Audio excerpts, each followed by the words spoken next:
나온 논문은 아니고요. 성년 후견에 관한 논문인데 성년 후견을 선거 결격 사유로 결부시키는 것이 과연 리즈너블한가에 관한 논이고요. 독일에서는 이게 위헌 결정이 났습니다. 근데 우리나라는 아직 공직선거법상 이 규정이 그대로 존치되고 있거든요. 근데 이게 이미 오래된 논문입니다. 거의 3년 됐고요. 독일에서 위헌 결정이 나고 그 다음에 제가 그 자료를 갖고 쓴 논문입니다. 이렇게 제 논문의 오리지널 버전은 이게 5개 챕터로 이루어졌고요.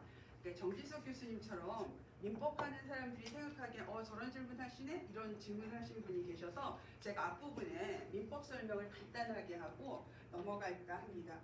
자, 보시면은 일단 머릿말에서는 실은 머리에 해당하는 말씀을 드려야 되는데 민법 전공자들이 없으시기 때문에 제가 민법과 관련된 설명을 간단하게 드리겠습니다. 지금 이게 위헌 결정으로 삭제, 위헌인데 헌법 불합치였고요. 그래서 헌법 불합치니까 후속 조치가 필요하지 않습니까? 그래서 결국 이 조문은 삭제가 됐었는데요. 그래서 이제 법령이 됐고요. 우리 공직선거법하고 유사합니다. 선거 결격 사유가 3가지가 있고요. 첫 번째는 법원의 판결에 의해서 선거권 상실한 게 첫 번째 사유고요. 두 번째가 제가 논문을 쓴 완전 후견 사유고요. 이게 우리 법상 금치산 내지는 지금 현재 민법 버전으로는 성년 후견 개시의 심판을 받은 자가 여기에 해당되고요. 마지막은 형법상 보안처분 기타 등등이어서요. 제가 다루고 있는 거는 지금 2호에 해당하는 사유고요.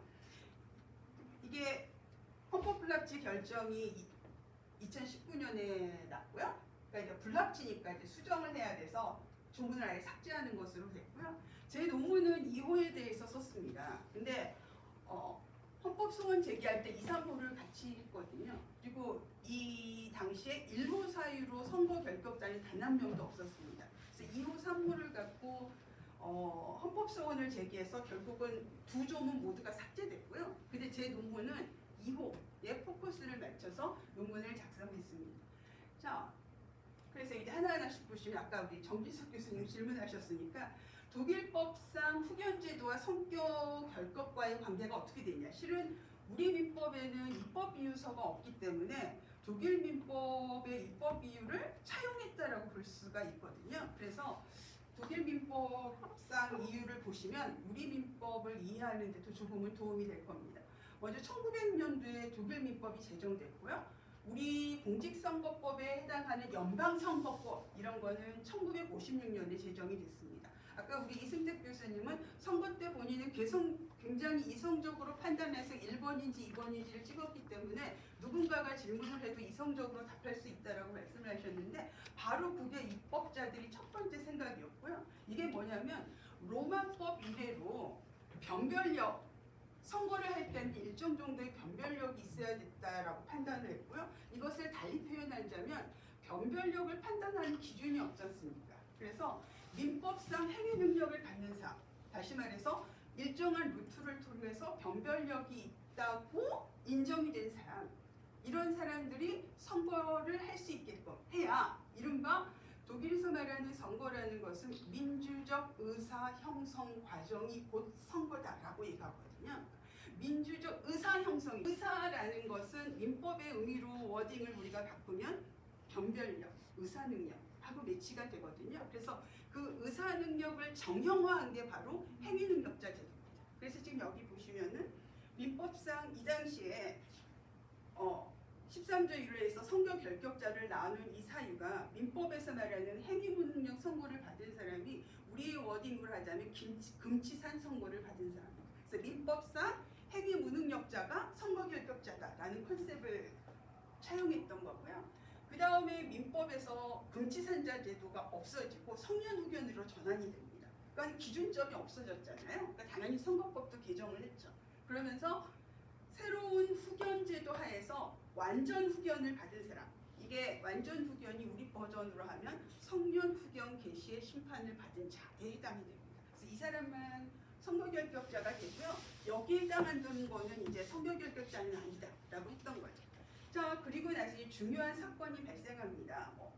사건이라고 하긴 그렇지만 독일이 유엔 장애인 권리 협약을 비준을 하고 이게 2009년 3월 26일부터 독일에서 발효합니다.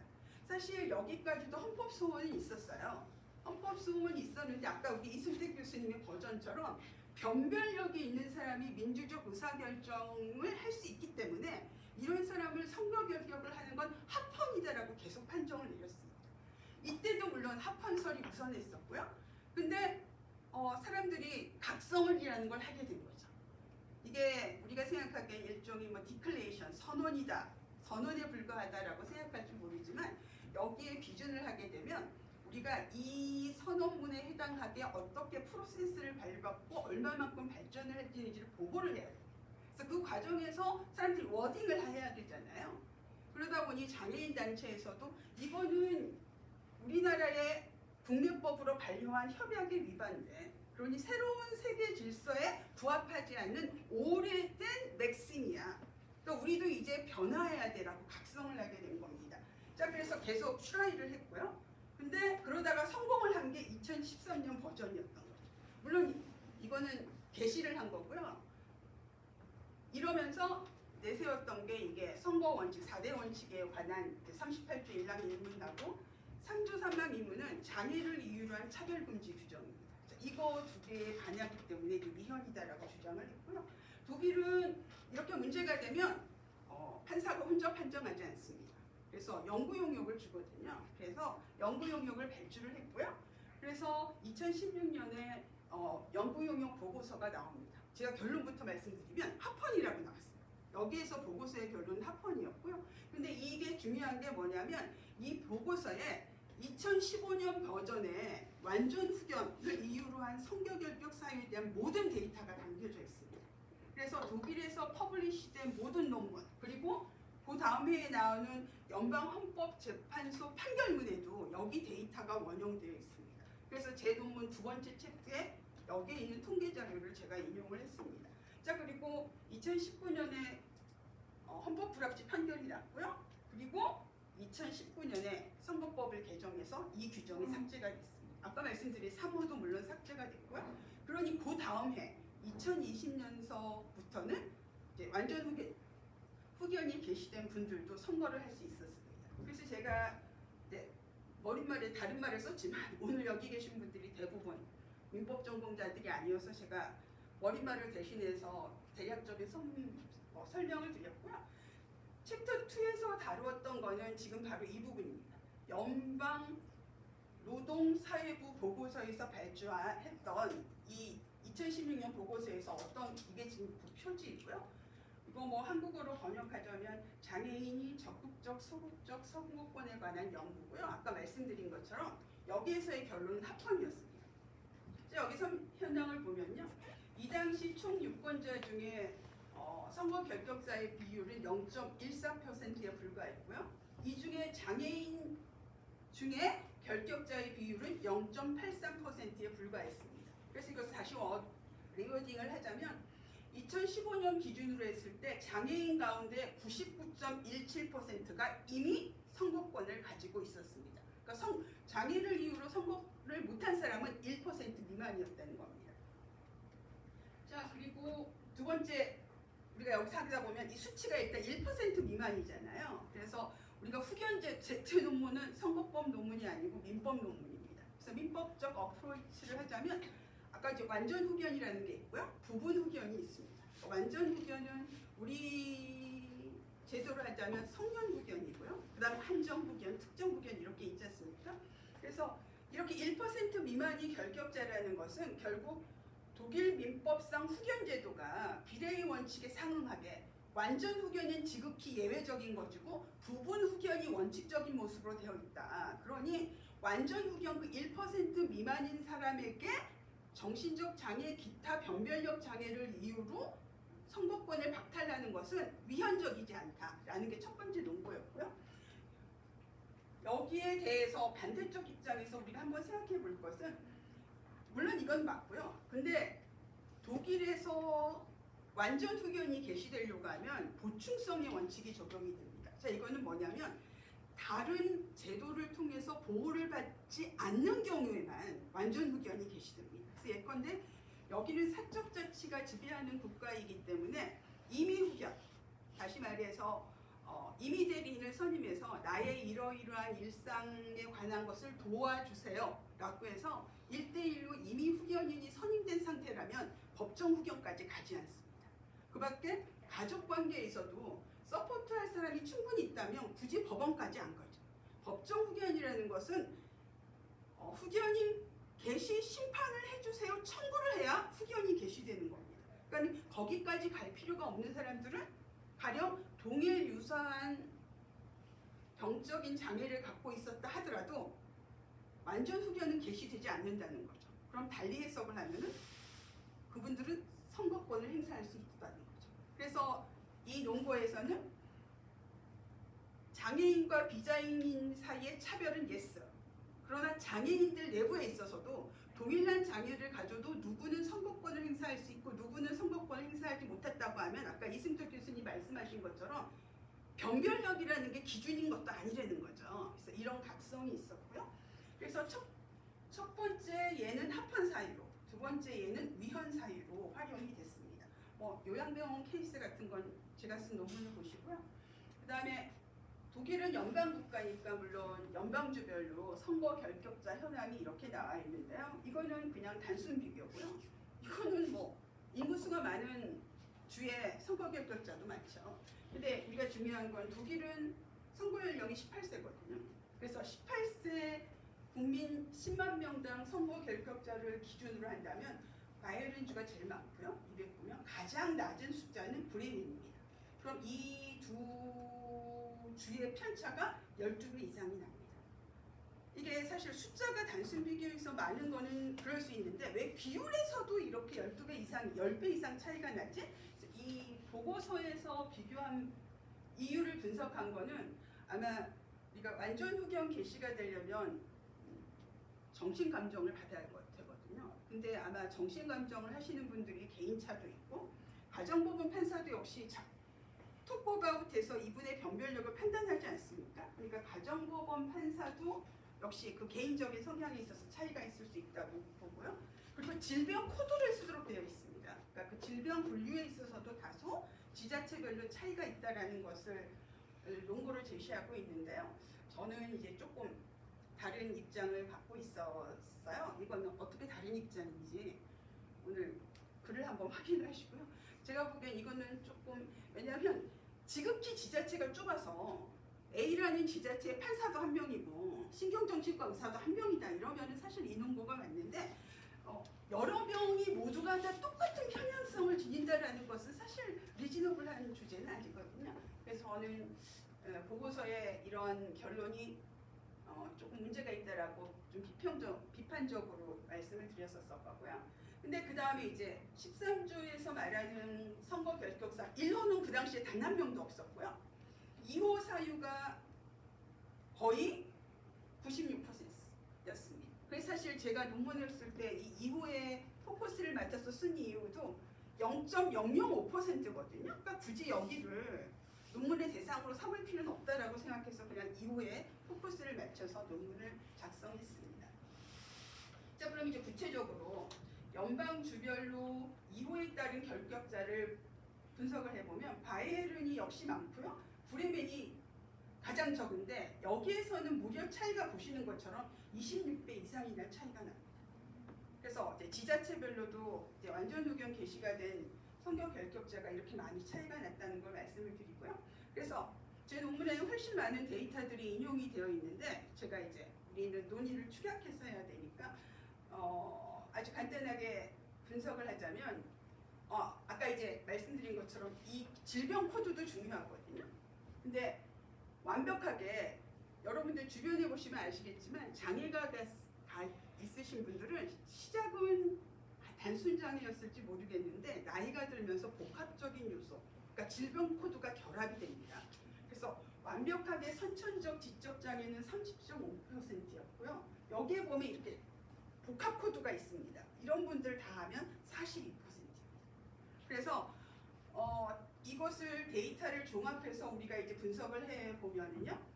일단 2015년 기준으로 전체 장애인 가운데 1% 미만이 선거 결격자였고 아까 0.몇%였잖아요. 근데 이 결격자의 96%가 완전 후견이 개시된 피성년 후견이고요. 이 96% 중에 40% 이상이 선천성 지적 장애를 갖고 있었다는 겁니다. 자, 그래서 이것을 이제 합헌 쪽에서 워딩을 하자면 99% 이상의 장애인들이 선거권을 가지고 있었어라는 것을 강조를 하고요. 위헌설에서 강조를 하는 거는 근데 그 선거권을 행사할 못했던 분들은 다 선천성 지적 장애인이야. 그러니 장애인 차별이야. 이걸 논거로 제시했던 겁니다. 자, 이게 합헌 위헌의 논거였고요. 그 다음에 보는 거는 우리가 이제 그 다음 팁트에서 나온 거 이제 본론에 해당한다고 한 이런 데이터를 독일 애들은 그냥 판결문 쓰지 않습니다. 항상 데이터가 앞에 있어야 되거든요. 그래서 이 헌법 심사 소원을 제기했고요. 그리고 결국은 이제 헌법 심사에서 헌법 불합치, 독일 애들의 워딩으로는 기본법 불합치가 되겠는데요. 이렇게 한 그 과정을 제가 이제 챕터 3에서 다뤘고요. 이게 바로 그 케이스입니다. 18대 연방의회 선거 2013년에 있었던 연방의회 선거에서 5분 2호 결격자 5분 그리고 3호 결격자 3분이 본인들 선거문부에 이름이 없으니까 선거증이 안 나왔을 거잖아요. 그러니까 연방의회를 상대로 선거 심사를 했어요. 왜 내 이름이 빠졌냐. 그러면서 추가로 뭘 얘기했냐면 이걸 얘기한 거죠. 자기들이 명단에 빠진 거는 이거는 기본권 침해라고 했고요. 근데 이거는 여러분 다들 헌법 전공하시는 분 여기 3분이 계시니까요. 선거심사는 객관소송입니다. 선거인 명부에 없으면 선거 못하죠. 그러니까 기각됐죠. 근데 이 부분이 있잖아요. 기본권 침해. 이 부분을 가지고 이제 헌법재판소로 간 거죠. 그래서 근데 여기 헌법재판소로 간 건 많고요. 근데 이 5번 중에 한 분이 나는 이번에 꼭 선거를 해야겠어 라고 해서 완전 후견이 게시가 되어 있던 걸 부분 후견으로 변경을 했습니다. 그래서 이 중에 한 분은 이 선거에 참여하실 수 있었습니다. 자, 그래서 이게 2013년이잖아요. 그리고 위헌 결정이 난 건 2019년입니다. 그래서 아까 보고서가 나온 건 2016년도. 이때 굉장히 많은 디스커션이 있었던 거예요. 근데 보고서가 쓸 때까지만 하더라도 합헌설이 우세했습니다. 근데 뒤로 갈수록 점점 위헌설이 아주 우세된 건 아니고요. 실은 2000년대 초반만 해도 위헌설을 주장하시는 분은 정말 미비했고요. 그러다가 이제 점점 많아지고 있고, 그리고 위헌설이 그래도 조금 숫자가 많아진 계기 중에 하나가 여기는 유럽 연합이지 않습니까? 유럽의 선거정입니다. 독일만의 문제가 아니고요. 자기 이웃 국가에서는 이미 장애인들에게도 선거권을 부여하는 나라들이 나오기 시작하거든요. 봐라, 독일이 후진 나라가 언제부터 됐어? 뭐 이런 각성이 된 거죠. 그래서 여기에서 헌법 불합치 결정이 나서 논거 같은 거는 나중에 제 논문을 보시고요. 결국 이게 이렇게 삭제가 됐습니다. 물론 아까 말씀드린 것처럼 3호도 물론 이때 삭제가 됐습니다. 자, 그래서 제 논문이 그때 궁금했던 거는 제가 헌법학자가 아니니까 뭐 삭제된 거 yes. 근데 궁금한 건 이거였거든요. 그럼 도대체 어떻게 지원을 해준 거야? 이렇게 민법적으로 보면은 제한 능력자 제도가 행위 능력을 제한하는 제도가 아닙니다. 행위 능력을 제한을 받는 게 아니라 이렇게 다소 모자람이 있으신 분이시니 법정 대리인의 서포트를 받게 해드릴게요. 근데 그럼에도 불구하고 본인들에게 불이익한 결과가 있다고 하면 취소할 수 있는 법률 행위니 취소하셔도 됩니다. 라고 해서 행위 능력이 모자라시는 분들을 도와주는 측면에 접근하는 게 민법상 행위 능력자 제도거든요. 근데 그 컨셉이 여기에도 관철되었을까? 이게 제 포인트였고요. 일단 책자를 마련했는데 이거 한번 보시면은 그림책입니다. 그 워딩보다 그림이 더 많아요. 굉장히 컬러풀합니다. 그래서 아까 말씀드린 것처럼 완전 후견 게시가 되신 분의 40% 이상이 정신질환을 선천적 정신질환을 앓고 계셨다고 했잖아요. 그래서 아마 이런 식으로 쉽게 책자를 만들려면 아마 변별력이 다소 떨어지시는 분들에게도 선거제도를 이해하는 데 도움이 되었을 거라는 생각이 들고요. 독일은 또 장애인 스스로가 이제 장애인 권익을 옹호하는 전문위원들이 있거든요. 이거는 아까는 지자체에서 만든 거라면 이거는 장애인 본인이 선거를 하시다가 이러이러한 어려움이 있으시죠? 이렇게 한번 해결해 보시죠 하는 제안서 같은 겁니다. 이런 매뉴얼도 마련된 게 있었고요. 그리고 지자체별로 이건 퀼런인데 보면 홈페이지에 보면 읽어주세요 란이 있어서 홈페이지에 있는 걸 글로도 읽어주고요. 본 같은 데서는 유튜브로 다 제작했더라고요. 그래서 각 단계마다 유튜브를 클릭하면 3분에서 5분 정도로 이제 화면을 볼 수 있는 것도 있었고요. 그리고 이거는 투표 예행 연습을 하는 건데 이거는 처음 선거를 하시는 분들을 위해서 이런 장소에서 실제로 와서 투표를 할 수 있게 하는 거였고요. 제가 인상 깊었던 것은 바로 이건데요. 그 양로원 내지는 요양공원에서 지방의회 아까 선거라고 했잖아요. 입후보자를 초대해서 간담회를 했습니다. 그러니 실은 장애인과 비장애인이 섞여 있으면 말을 더듬거나 좀 이러면은 눈치도 보이고 이렇게 손도 못 들게 되고 이러잖아요. 근데 동일 유사한 조건을 가지신 분들만 모여놓고 간담회를 한 거예요. 그래서 물론 시간은 오래 지체됐고요. 근데 여기에 왔었던 여기 보신 분이 입후보 하신 분이에요. 나중에 인터뷰한 기사인데요.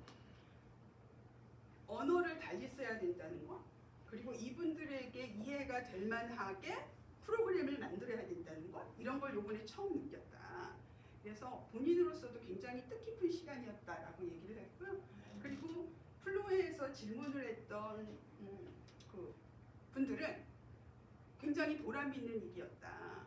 그리고 내가 당신에게 원하는 것이 무엇인지 도움을 받고 워딩을 해서 했건 이런 뭔가를 했는데 내가 스스로 내 목소리를 내봤다는 데 대한 자신감이 생겼다. 이렇게만 인터뷰한 기사들이 막 뜨거든요. 저는 이거는 참 인상 깊은 제도였다라고 말씀을 드리고 싶고요.